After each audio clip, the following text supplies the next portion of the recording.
Chad, do we have another? I don't want to manipulate the. We do have about 3 questions lined up. Please, let's line them up. I apologize for. No problem.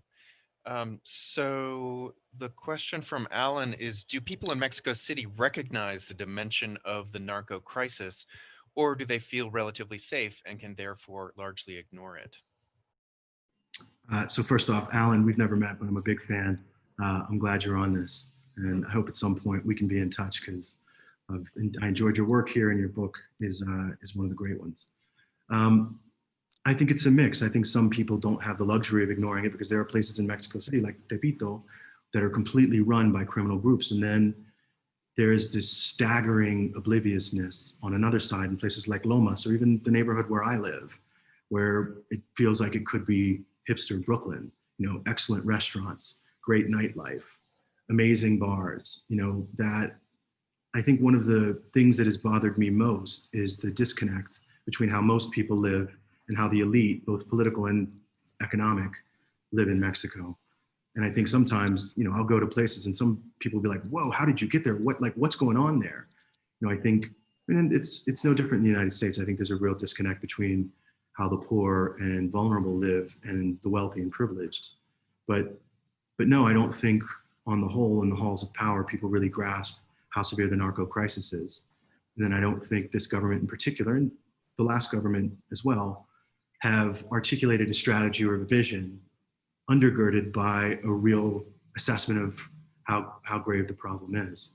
So I would say no, there's not a real fulsome awareness of just how bad so much of the other half or the other 99% actually live. All right, we have a question from Bill. Where are the zones of stability and security? Is it only Costa Rica?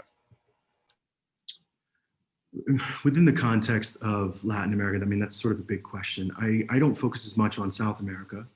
I've done some work in Brazil, but I would, I'm sadly not the right person to ask for that part of the region. Costa Rica gets a lot of credit as being sort of this oddly peaceful bastion.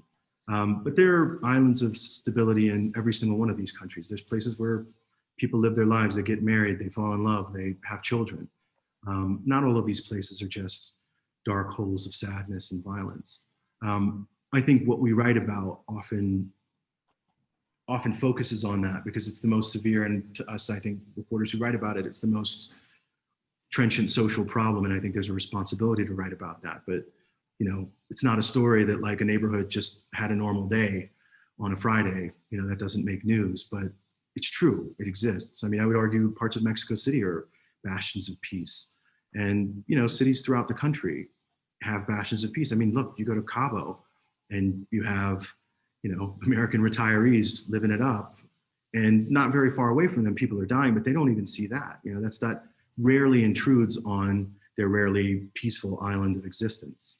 And that duality, I would argue, is defining of Mexico in particular, Cancun, other places like that, where violence lives alongside sort of prosperity, tourism, affluence.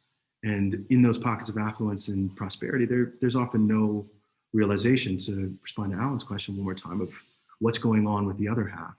So I don't think there's like just one country where it's safe. I think there are many countries where there are places that are safe. And you could live your life as an outsider in any of these places and be just fine for the most part, if you don't enter into those more hostile zones.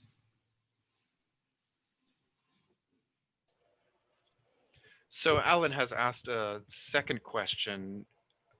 He was asking, I think in the context of something you were talking about a few minutes ago, that does this mean that you have to leave town to find the real stories? I firmly believe in that. I mean, I think of myself as more of a field reporter. It's where I'm happiest. It's where I feel like I'm mainlining the truth more than when I'm sitting at a desk making calls. It does depend on the kind of stories. In 2017, I did an investigative series on government spyware. The government had acquired this spyware known as Pegasus, from this Israeli cyber weapons dealer. and was using it to, and they're supposed to only use it against narcos and terrorists, but they were using it against journalists, human rights activists, anti-corruption activists. And that was a story where, yeah, I mean, I didn't have to get out of town. I had to get away from my desk to meet with people, but it was that kind of investigative project didn't require a lot of field reporting.